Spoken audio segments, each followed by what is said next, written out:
Good morning, friends. It is another beautiful day here in Athens, Greece. We're just gonna head over and get some coffee and some breakfast, some Greek pies. I'm sure some delicious Greek food is headed your way, some amazing Athenian sights. Let's go.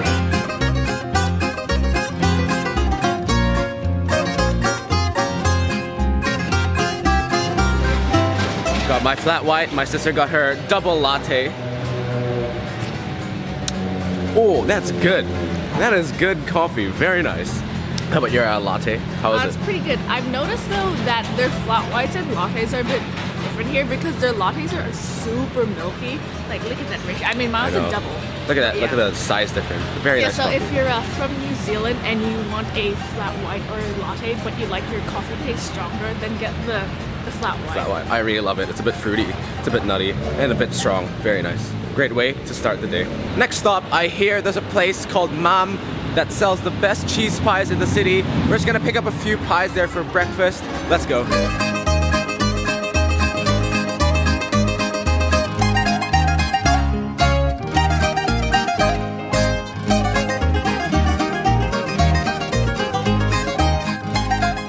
Alright, we just got 2 pies for now, but we're gonna get some more for takeaway. But this is their spinach pie in a very thin pastry.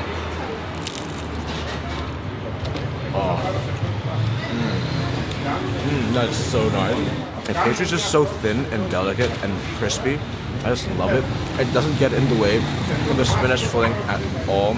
Like, it doesn't feel bready. It doesn't feel like stodgy or anything. That's just perfect. Wow. Next up is their popular cheese pie. They are reputed to be one of the best in the city. This looks like some flaky, buttery goodness. Whoa. It's just so buttery. And the cheese is just melted goodness. Oh my. Can't get enough of how crumbly and buttery that pastry is. And the cheese is just pull apart, melty, very nice, very warm and hot. Like you can just tell these have been freshly baked. That's very nice. Alright, got some more pastries for the house. Some more pastries for us as well to bring back to the apartment since mom and dad haven't eaten breakfast yet. So let's go.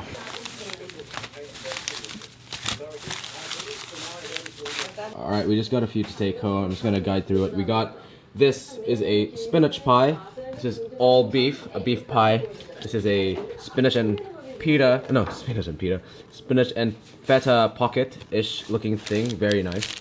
And this is a vanilla custard. They sprinkled it with icing sugar and some cinnamon. Very nice. Alright, I'm gonna start with dessert first. This is the vanilla custard sprinkled with cinnamon and icing sugar. That's very nice. It's very warming. The vanilla custard is not too heavy or sweet. It's just a very light custard. That's very nice. Doesn't weigh you down. As always, that flaky, buttery pastry. Ah, magnificent. Okay, this one is the meat pie, the beef pie. That mince is very nice. It's the same pastry, so it's still good. Very comforting. Alright, I believe this is called a kuru, but I think usually a kuru is just filled with feta, but this one has spinach and feta. I'm gonna break this open. Okay, that's just not.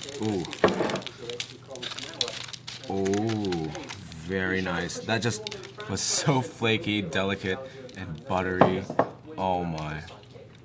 Look at that spinach and feta filling. Very nice. Alright, I'm just gonna take a bite of this kuru pie.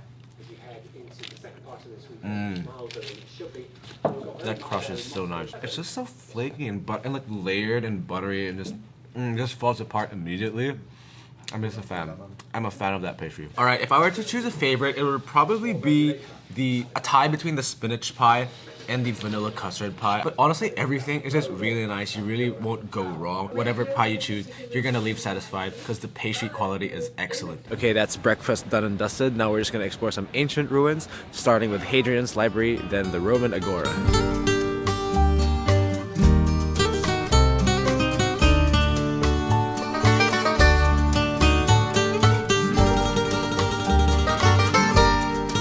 So here we are at Hadrian's library, a very grand structure back in the day. These columns used to be part of the entrance, and the wall behind me used to be part of the front facade. There isn't much left, just some architectural ruins, some misplaced columns, and walls and marble fragments, but still you could imagine how grand the structure was back in the day. It encompasses a whole block just for a library. Wow, so much knowledge. It seems to be a collection of reading rooms, there's some auditoriums, there's some meeting halls, courtyards, there's some very nicely preserved mosaic tiles on the floor, and you can even see traces of churches that they built here once the library fell out of use from the Roman times. Oh wait, there's a cat right here! Alright, as if Athens couldn't get any better, here in Hadrian's library, not only do they have cats, but they also have... Wait, I'm not sure if you can see. It's a turtle! Look, there's a gang of turtles in the corner. Like, what? Urban turtles? Like, sure there's pigeons, and there's like, cats, but like, turtles. Yeah, there's a little black cat over there. Hey, you can see it. Very nice. So you can see its butt. Alright, in the Acropolis, there was like a no petting the turtles sign, and I was like, why would there be a no petting the turtles sign? But now I completely understand. There's turtles in Athens. That's so wild. Yeah, move, big boy. Yes. Look at you. Move that shell, you majestic creature. Oh, I know you want some cuddles. Yes. See, I told you, if black cats really are symbols of bad luck, we should have died by now. Okay, that's Hadrian's library done, and now we're moving on to the Roman Forum, which is just a few meters down the street.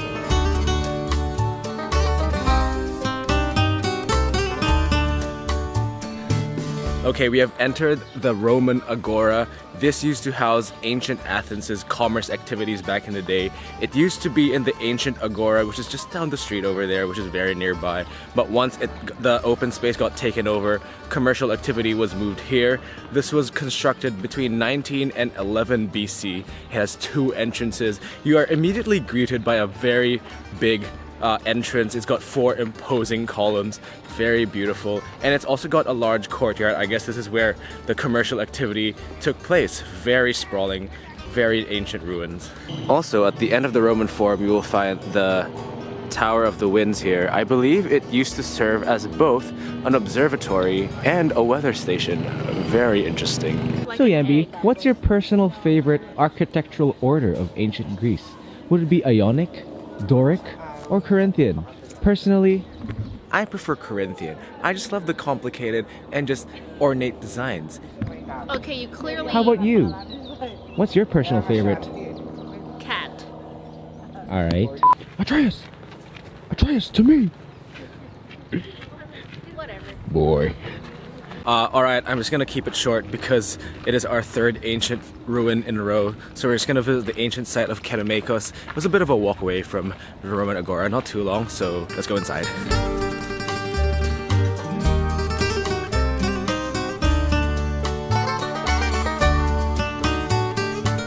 Okay, so we made it inside Kerameikos, a very important district in ancient Rome. It stood in the boundary of the Themistoclean walls, so it was just a bit outside and inside Athens. There was a district outside, which was a very important cemetery. You'll see a lot of graveyards and tombstones, and the inside, I believe, was just residential, and it contained a lot of potters' houses. It was a potters' district. A lot of ancient sculptures and pottery, very important to ancient Greece, came from this district.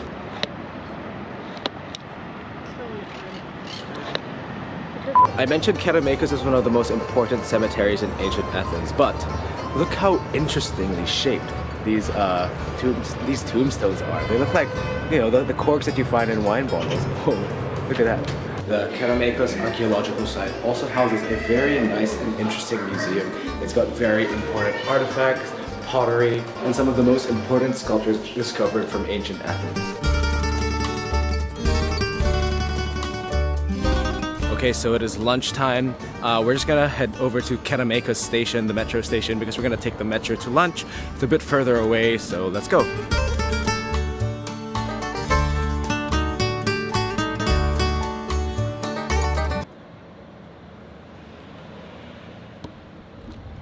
Okay, they are on strike, so the metro and the trams aren't running. Alright, psych, we're just gonna leave that place for another day when the metro is actually working, because it's a bit away by bus. So we're just gonna go back to central Athens and just hopefully find a place there.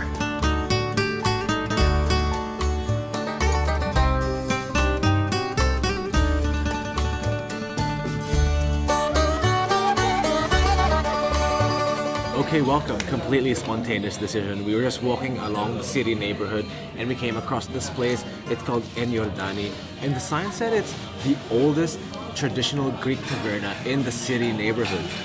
I don't know how old it is, it doesn't say any signs, but you can definitely feel how old and just rustic this place is. The decor, I love it. There's some antiques on the tops of the walls.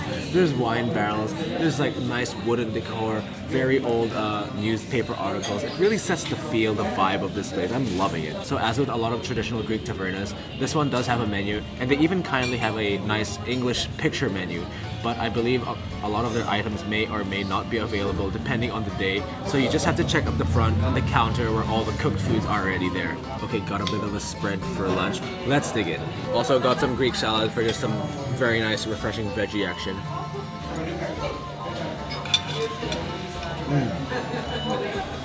So cooling and so refreshing. Alright, hi again, it's me, Aleana, the code correspondent. We got some cod with some spinach. It looks really nice and meaty and juicy. Let's give it a taste. I like how it's also like browned on the outside. I'm very excited.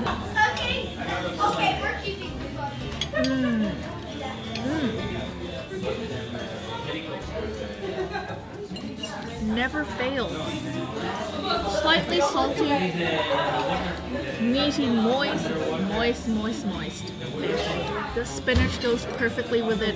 It adds a nice like freshness to balance out that meaty fish.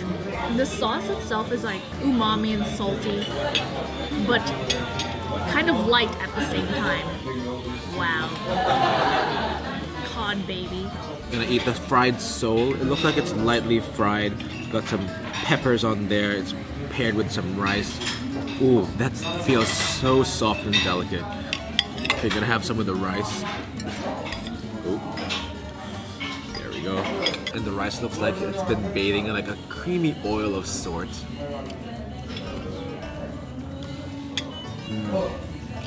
Ooh.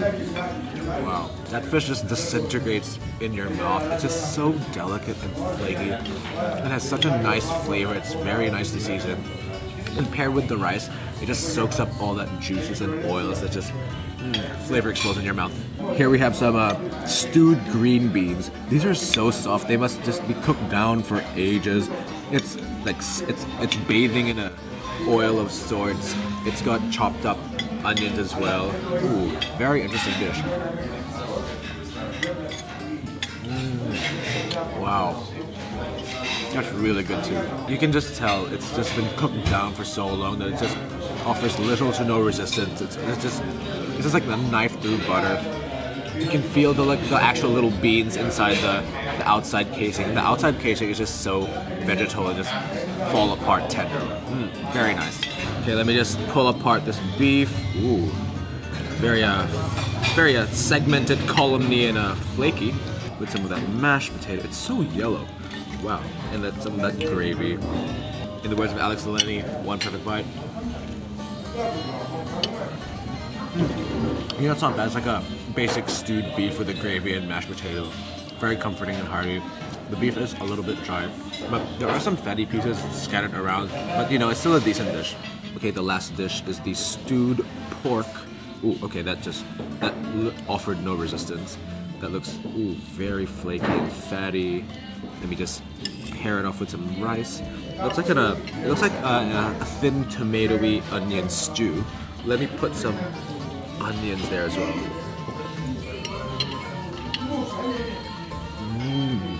Okay, that's pretty delicious. The pork is not too dry. It's got some fatty pieces scattered. I'll just give that moist unctuousness. The tomato sauce is very nice and light. Gives it a perfect acidity to counteract the fattiness of the pork. And the onions are still cooked down, they're just caramelized now. The rice just mops up that saucy goodness. The dish itself is not too heavy. Tomatoey and porky. I love it. Alright, I am properly stuffed. I've got a bit of a food coma, but we must press on and continue with the day. But that was an excellent meal, home-cooked, rustic Greek goodness here at this traditional Greek taverna, one of the oldest, if not the oldest, at the city neighborhood. I love the feel of this place. The service is pretty good, but let's get going.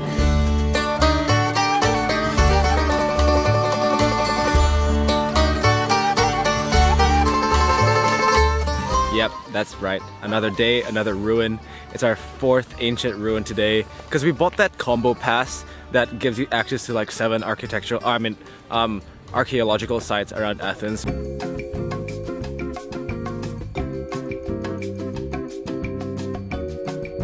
we're just trying to hit all of them up just so we can get our money's worth. Yambi's clearly riveted by the magnificent ruins, isn't Yes, she? obviously.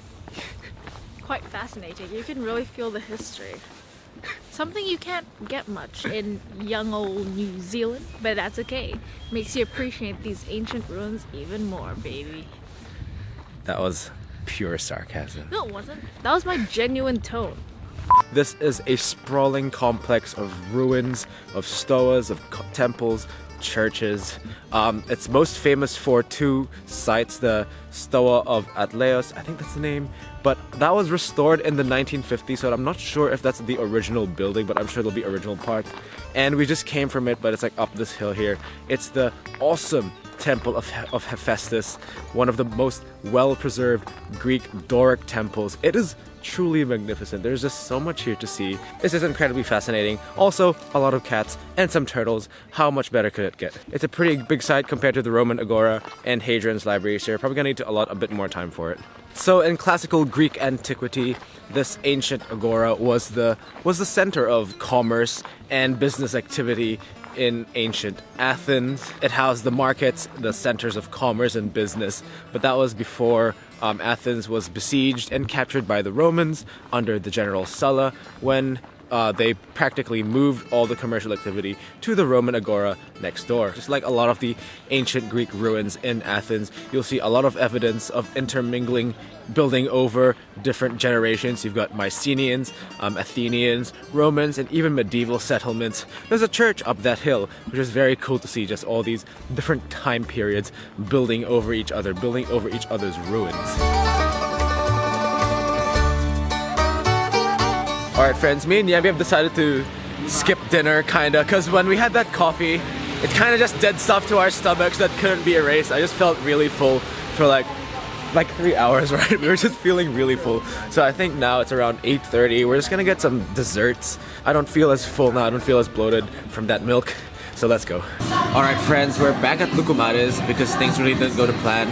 We were gonna go back to this dessert shop that we saw at the Syrian neighborhood. But when my mom and dad went out for a walk a while ago, they noticed like a circle of thieves trying to they nearly got victimized themselves, and they were trying to victimize this Asian woman, and there's a few of them like on their phones and stuff.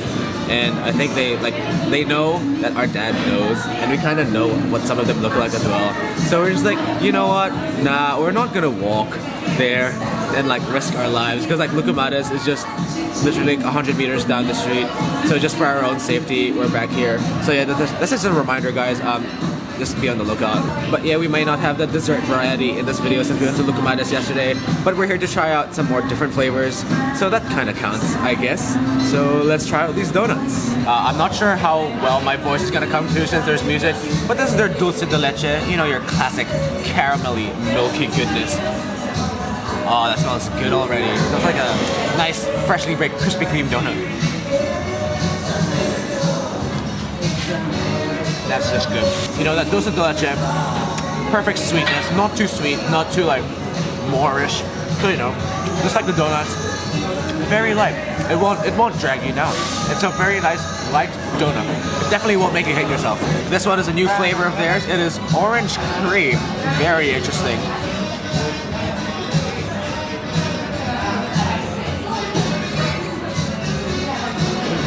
Honestly, I really love a good orange flavored dessert, and this is one of them. You know, the citrusy flavor is just on point. It's not too much, it's not too little, it's just there. Cream, light, and luscious and velvety. Very nice. It goes really well with the donut. Can't really go wrong. Oh, you know what? Yeah, Yambi had the greatest idea. Let's do an alpha move here. Get some of that dulce de leche with the orange cream. LUKUMADES. Yes, that's the one. Oh yeah. Alpha move.